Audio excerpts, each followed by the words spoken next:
আমাদের যে tourism and sustainable transformations, আমরা যে কাজগুলো করছি, উদ্দেশ্য কি? আমার কাছে মনে হয় উদ্দেশ্য ইজ ভেরি সিম্পল। চলো ঘুরতে যাই। How to make it easy? এই চলো ঘুরতে যাই আমাদের পারিবারিক পরিবেশ, আমাদের নিরাপত্তা, একটা জায়গায় ইনভাইটিং একটা পরিবেশে তৈরি করা, যেখানে আমার এখনো মনে আছে যে আমরা যখন ছোট ছিলাম, বারোভূয়ার সোনারগাঁ বলেন অথবা বোটানিক্যাল গার্ডেন হোক, এমনকি বলদা গার্ডেন হোক, আমরা একসময় ওয়ারিতে থাকতাম, পাশেই বলদা গার্ডেন, ওখানে ঘুরতে যেতাম। জাদুঘর হোক বা আহসান মঞ্জিল হোক, তো সক্ষমতা, স্বাচ্ছন্দ্য, নিরাপত্তা, উপাদেয় খাদ্য, পরিচ্ছন্নতা এবং একটা পারিবারিক পরিবেশ। হয়তো সাথে করে দুটো বই নিয়ে যেতাম, ওই ঘুরতে যাওয়ার মধ্যে একটা বই হয়তো পড়তে পারতাম বা আধাটা পড়তে পারতাম, আর একটা সাথে করে নিয়ে আসতাম। This was nice. Today what do we do?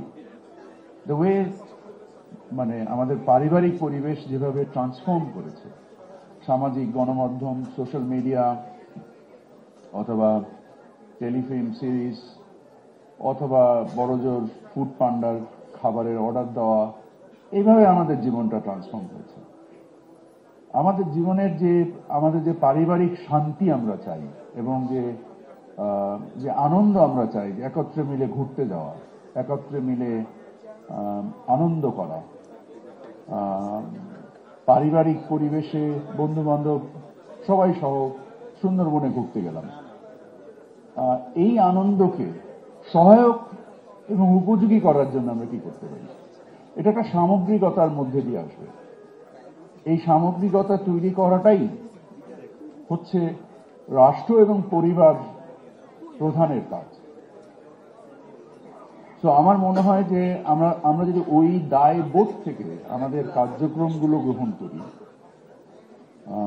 আপনারা জানেন যে পর্যটন মন্ত্রণালয় একটি কোড অফ কন্ডাক্ট তৈরি করেছে দায়বোধ তৈরি করার জন্য, যে যারা ভ্রমণকারী এবং ভ্রমণের সেবা দানকারী উভয়কেই একটি নির্দিষ্ট দায় দেওয়া হয়েছে, তার অধিকার এবং তার দায়কে নির্দিষ্ট করা হয়েছে। আমার ধারণা এটার জন্য মন্ত্রণালয়ের সংশ্লিষ্ট সকলে একটা তালি পাওয়ার যোগ্য। So I would like to give them a big round of applause. Sorry, Excellencies, I am speaking in my native language because most of the audiences here are, but I'm sure you can use a translator. So, আমি সহজ, সুন্দর, নিরাময়, নিরাপদ যে আমরা অর্থনৈতিক সম্ভাবনার কথা শুনেছি। আমার কাছে মনে হয় যে অর্থনৈতিক সম্ভাবনা একটা কোলাটারাল বেনিফিট, এটা মূল লক্ষ্য হওয়া উচিত না। সবকিছুকে বাণিজ্যিকরণ করতে হবে, সবকিছুকে অর্থনীতির মানদণ্ডে চিন্তা করতে হবে, এটা এক ধরনের সংকীর্ণতা। আমি এই সংকীর্ণতাতে বিশ্বাস করি না। আমি মনে করি নির্মলতা, আমি মনে করি নিরাপত্তা, আমি মনে করি পারিবারিক আনন্দ, এটা সবকিছুকে মনিটাইজ করতে হবে, সবকিছুকে অর্থনীতিকরণ করতে হবে, নট নেসেসারি। সো অর্থনীতি important, but not the primary goal. The primary goal is to be satisfied, to pamper yourself when you can. আমাদের নিজেদেরকে একটু প্যাম্পার করা দরকার হয় কখনো কখনো। সো আমি আশা করি আমরা যে পর্যটন মহাপরিকল্পনার কাজ করছি সেখানে এইসব জিনিসের নিদর্শন নিশ্চয়ই ইনশাআল্লাহ থাকবে।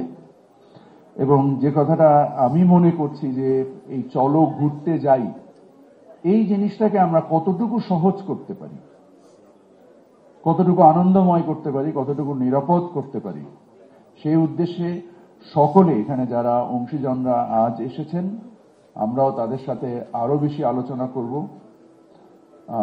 ন্যায় ভিত্তিক করতে পারি, এটাও খুবই ইম্পর্টেন্ট। কারণ পর্যটকরা অনেক সময় প্রতারিত হন, ওনারা অনেক জায়গায় প্রথমবার যাচ্ছেন, একবার যাচ্ছেন, হয়তো আর যাবেন না, এই সুযোগে অনেকেই তাদেরকে প্রতারণা করেন। সেটাকেও প্রতিহত করার জন্য ব্যবস্থা রাখা। আমরা সামগ্রিকভাবে একত্রে কাজ করব ইনশাআল্লাহ, এবং আল্লাহ তাআলা আমাদেরকে বরকত দিবেন আমাদের কাজে, এবং আমরা সেই নির্মল পরিবেশে পারিবারিক আবহে আমাদের ইতিহাস ঐতিহ্যকে ঘুরে দেখে নিজেদের ভ্রমণ পিপাসা মেটাবো এবং পারিবারিকভাবে আনন্দে দিন কাটাবো। সকলকে অসংখ্য ধন্যবাদ। আসসালামু আলাইকুম ওয়া রাহমাতুল্লাহ।